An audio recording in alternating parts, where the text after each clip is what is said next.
Mga minamahal ko mga kapatid kay Kristo Jesus, sana po kayo ay nasa mabuting kalagayan. Maaari ho bang pakisabi muna natin lahat ng malakas, mahal ako ng Diyos. Isang malakas na palakpak para sa ating Panginoon.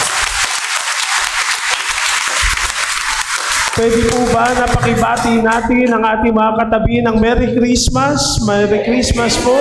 Maligayang Pasko sa inyong lahat. Maligayang Pasko po sa inyong lahat. Ano po ba ang Pasko? Bakit ba mayroong Pasko?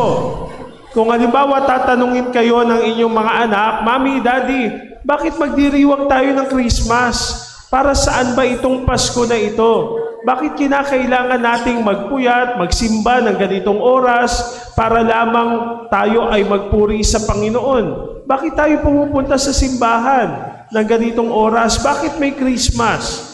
Ano ang ating isasagot? Ang isasagot ba natin, ang Pasko ay patungkol sa mga damit. Kailangan meron kang bagong damit ngayong Pasko. Ang isasagot ba natin sa kanila, ang Pasko ay patungkol sa mga regalo. Ang Pasko ay patungkol sa pagkain. Ang Pasko ay patungkol sa pagsasama-sama ng pamilya. Ano ang isasagot natin patungkol sa Pasko? Mga kapatid, sa panahon natin ngayon, sa panahon ng Kapaskuhan, sinasabi sa atin na mayroong magandang balita, mabuting balita, masayang balita na dulot sa atin ngayon. Pero masaya nga ba talaga tayo? Maraming mga pamilya ngayon ang dumadaan sa mga pagsubok ng buhay. Maraming mga pamilya ngayon ang dumadaan sa kapighatian.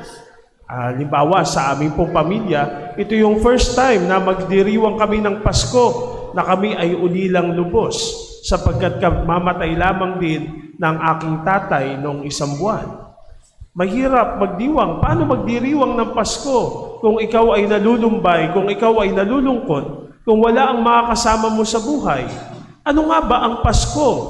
Meron bang tayong lugar para tayo ay makapagsaya sa pagdiriwang natin ng Pasko? Mga kapatid, 3 bagay po ang nais kong pagnilayan natin ngayong Pasko. Ano ba ang Pasko? Ang Pasko ay patungkol sa pag-ibig ng Diyos sa iyo at sa akin. Ang Pasko ay patungkol sa kagandahang loob ng Diyos. Ang Pasko ay patungkol sa kaligtasan ng tao. 3 bagay po ang pagninilayan natin ngayong gabi patungkol sa Pasko. Ano nga ba ang ibig sabihin ng Christmas? Bakit mayroong Christmas? Una, ang Pasko ay patungkol sa pag-ibig ng Diyos. Di ba meron nga tayong kasabihan? Hay pag-ibig, kapag pumasok sa puso ninuman, hahamakin ng lahat, maangkin ka lamang. At ganun din po ang nangyari sa Diyos. Ang Diyos ay pag-ibig. At dahil doon, hahamakin niya ang lahat.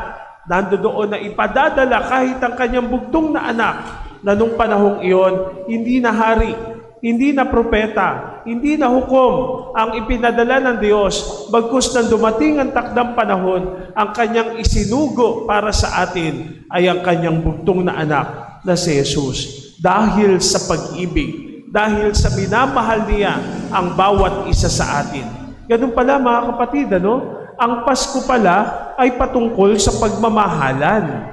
Ang Pasko pala ay patungkol sa pag-ibig. Nandoon yung pagpapatawaran, nandoon yung ligaya, yung saya, yung pagkakabuklod ng pamilya sapagkat tayo ay natitipon sa pag-ibig ni Kristo Jesus. Ang Pasko ay patungkol sa pag-ibig. Kaya pala tayo nagbibigayan ng regalo, kaya pala tayo nagmamanuhan, kaya pala tayo may Pasko sapagkat ang Diyos minamahal tayo. Alisin mo si Jesus sa Pasko, walang Pasko. Alisin mo si Jesus sa Kapaskuhan, walang Pasko. Pero kung titingnan po natin sa panahon natin ngayon, sa konteksto ng mundo, kapag darating kaya si Jesus sa mga Christmas party na ginawa natin ngayon, nandoon kaya ang pag-ibig ng Diyos? Nandoon kaya ang presensya ni Jesus? Nandoon kaya ang aral ni Jesus? Pero mga kapatid, ang Pasko ay patungkol sa pag-ibig ng Diyos sa iyo at sa akin. Yun po ang una. Pangalawa, kapag sinabi nating Pasko, ito ay kagandahang loob ng Diyos. Sabi ni Tito sa ating ikalawang pagbasa ngayon, sa sulat ni Apostol San Pablo kay Tito, nandoon yung ang pinapakita sa atin ay ang kagandahang loob ng Diyos. Kung bubuksan daw natin ang kalooban ng Diyos, ang makikita nating laman ng kalooban ng Diyos ay magandang loob. Tayo kaya, kung titingnan natin ang ating mga kalooban, makikita kaya natin ang kagandahang loob ng Diyos. Mga kapatid, kung naghahanap tayo ng katibayan ng pag-ibig sa atin ng Diyos, dadamhin natin ang ating mga katawan. Bakit? Sapagkat ang katawan na ito, ang kinuha ng Diyos para ipadama niya sa atin ang kanyang kagandahang loob. Na sa unang pagkakataon, ang Diyos nakakita sa pamamagitan ng mata ng tao. Na sa unang pagkakataon, ang Diyos nakapagsalita sa pamamagitan ng bibig ng tao. Na sa unang pagkakataon, ang Diyos nakadinig sa pamamagitan ng tenga ng tao. Na sa unang pagkakataon, ang Diyos nakadama sa pamamagitan ng katawan ng tao. Kaya nga mga kapatid, ang katawan natin ay banal. Ito ay templo ng Espiritu Santo na nawa ay alagaan natin. Nandoon ang pagkalinga natin at hindi lamang yung sarili natin, bagkus ang bawat isa sa atin. Sapagkat meron tayong kagandahang loob. Kung titingnan natin ang ating mga katabi ngayon, meron ba yang magandang loob? Ako, Father, parang maitim ata ang kalooban nito, ano? Magandang loob. Yun po ang dulot ng Pasko sa atin, mga kapatid, na ang Pasko ay pagpapadama sa atin ng kagandahang loob ng Diyos. Na hindi lamang po ito nasusukat sa 13-month pay, hindi lang ito nasusukat sa bonus, hindi lang ito nasusukat sa mga handa, hindi lang ito nasusukat sa damit at sa regalo, bagkus sa pagsilang ni Jesus, ito ay sapat na para sa atin. Yun po yung pangalawa. Ang Pasko ay pagpapadama ng kagandahang loob ng Diyos.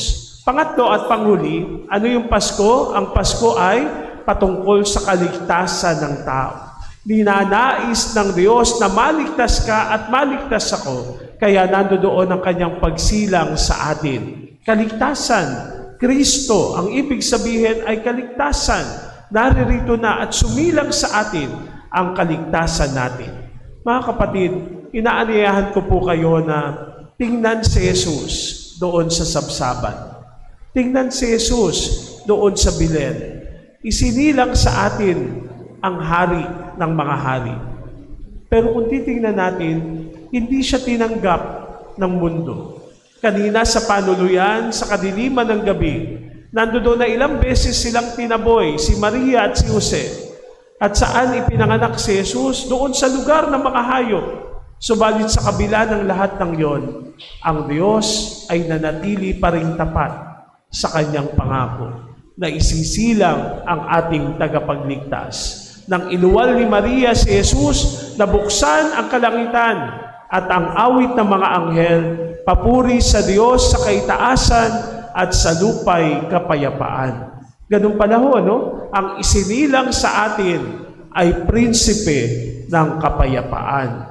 Na ang dulot sa atin ay kapayapaan. Kung sa puso natin wala tayong kapayapaan, kung gulong-gulo ang ating pamilya at ang ating kalooban, lumapit tayo kay Jesus, ang prinsipe ng kapayapaan.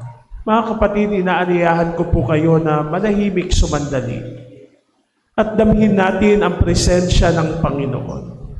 Sa pagsilang ni Jesus sa atin ngayon, magpasalamat tayo sa Panginoon sa biyaya ng Paskong ito.